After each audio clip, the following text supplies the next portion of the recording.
भ्रष्टाचार के खिलाफ छत्तीसगढ़ में एंटी करप्शन ब्यूरो का हंटर फिर चला। इस बार रायगढ़ जिले के खरसिया में आबकारी विभाग के उप निरीक्षक संतोष कुमार नारंग को 50,000 रुपए की रिश्वत लेते हुए रंगे हाथों पकड़ा गया। एसीबी की बिलासपुर इकाई ने आबकारी कार्यालय में ये कार्रवाई की। बता दें कि धर्मजयगढ़ के सुनीता टोप्पो ने एसीबी बिलासपुर में शिकायत दर्ज कराई थी कि शराब बनाने का आरोप लगाते हुए घर की तलाशी ली गई है और सुनीता की मां से कुछ कागजों पर हस्ताक्षर करवाए। इसके बाद कार्रवाई से बचने के लिए उप निरीक्षक नारंग ने 50,000 रुपए की रिश्वत मांगी थी।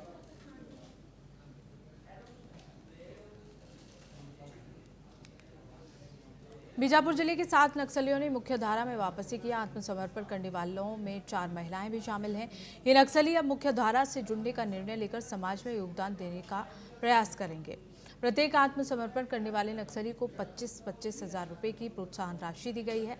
साथ ही उनके पद के अनुसार 7 लाख रुपए तक उनकी बैंक खातों में जमा किए जाएंगे।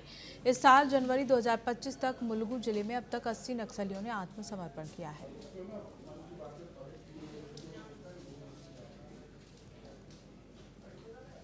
खबरों में आगे बढ़ेंगे। छत्तीसगढ़ के नारायणपुर जिले से एक बड़ी खबर सामने आई है। अबूझमाड़ के जंगलों में सुरक्षा बलों और नक्सलियों के बीच मुठभेड़ हुई है। मुठभेड़ के बाद सुरक्षा बलों ने भारी मात्रा में हथियार और गोला बारूद बरामद किया। खास बात यह है कि कुछ ऐसे हथियार भी बरामद हुए हैं जो पहली बार नक्सलियों के पास से मिले हैं। चलिए आपको ये रिपोर्ट दिखाते हैं। छत्तीसगढ़ के नारायणपुर जिले में नक्सलियों के साथ सुरक्षा बलों की कई मुठभेड़ हुई हैं। ये मुठभेड़ अबूझमाड़ जंगल में हुई। वहीं इस मुठभेड़ के बाद सुरक्षा बलों ने भारी मात्रा में हथियार, गोला बारूद और अन्य सामान बरामद किया है। इसमें से कुछ हथियार ऐसे हैं जिन्हें सुरक्षा बलों ने पहली बार नक्सलियों के पास से बरामद किया है। दरअसल बरामद हथियारों में एक तिरछी असॉल्ट राइफल भी शामिल है, जो एक भारतीय असॉल्ट राइफल है। बस्तर इलाके में पहली बार माओवादियों से यह हथियार बरामद किया गया है। वहीं इस मामले पर नारायणपुर के एएसपी रॉबिन्सन गुड़िया ने जानकारी दी। सुनिए क्या कुछ कहा। अभी 24 तारीख को हमने डीआरजी, एसटीएफ और आईटीबीपी की संयुक्त पार्टी नक्सल अभियान के लिए लॉन्च किया था। इसमें मुख्य रूप से जो ग्रेडेड वेपन्स आप देख पा रहे हैं, एलएमजी, एसएलआर है, इंसास है, त्रिची असॉल्ट राइफल है, 51 mm मॉर्टर भी है, जो कभी ना कभी नक्सलियों द्वारा हमारे पुलिस जवानों से लूटा गया होगा, वो हमने रिकवर करा है। और साथ में जो इनके कंट्री मेड है, जो इनकी टीडी टीम डेवलप करती है, वो सारे हथियार भी हमें मिले हैं। और साथ में कोडेक्स वायर, सेफ्टी फ्यूज की भी भारी मात्रा में मिली है। और साथ ही साथ इनके जो बीजीएल लॉन्चर्स हैं और बीजीएल सेल्स हैं, ये भी भारी मात्रा में मिला है। सर, ये ऑपरेशन क्या एक ही जगह से, एक ही ऑपरेशन में मिला है और एक ही जगह से मिला है?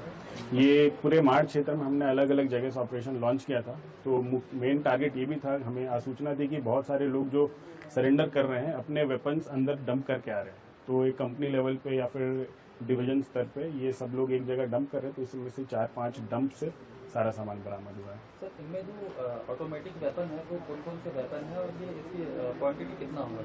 ऑटोमेटिक वेपन इसमें मुख्य रूप से एलएमजी मिला है 7.62, फिर इंसास है, एसएलआर है और एक त्रिची असॉल्ट AK-47 भी है और 51 mm मॉर्टर में है।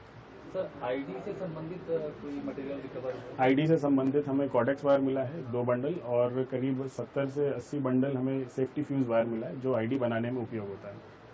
सर, ये मानसून के दौरान जो है ये हथियार बरामद किए गए हैं, कैसा चुनौतियों जो है जवानों? अभी मानसून में चूंकि बारिश अभी बहुत ज़्यादा हो रही है और साथ में इधर ऑरेंज अलर्ट भी था इस जिले में, उसको देखते हुए भी अपने कमांडर ने अच्छे से प्लान को एग्जीक्यूट किया है। और जितनी भी कठिनाई हुई वो तो फील्ड में होती है, उसके साथ ही हमने मानसून में ऑपरेशन लॉन्च किया है। और कहीं ना कहीं अपने जवानों का जो मनोबल है वो बहुत अच्छे से शीर्ष पर है। और मार्च 2026 का टारगेट बहुत क्लियर है, नीचे फील्ड यूनिट एक जवान तक, तो उसके तहत कार्रवाई हो रही है।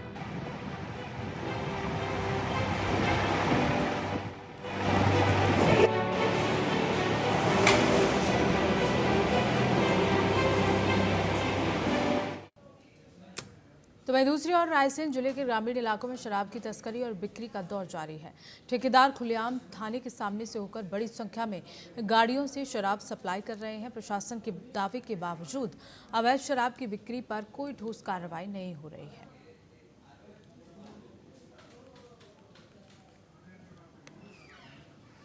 गुना में राष्ट्रीय खेल दिवस के 3 दिवसीय आयोजन के तहत आज गुना में साइकिल रैली निकाली गई। कलेक्ट्रेट परिसर से शुरू हुई इस रैली को जिला शिक्षा अधिकारी के मार्गदर्शन में हरी झंडी दिखाकर रवाना किया गया।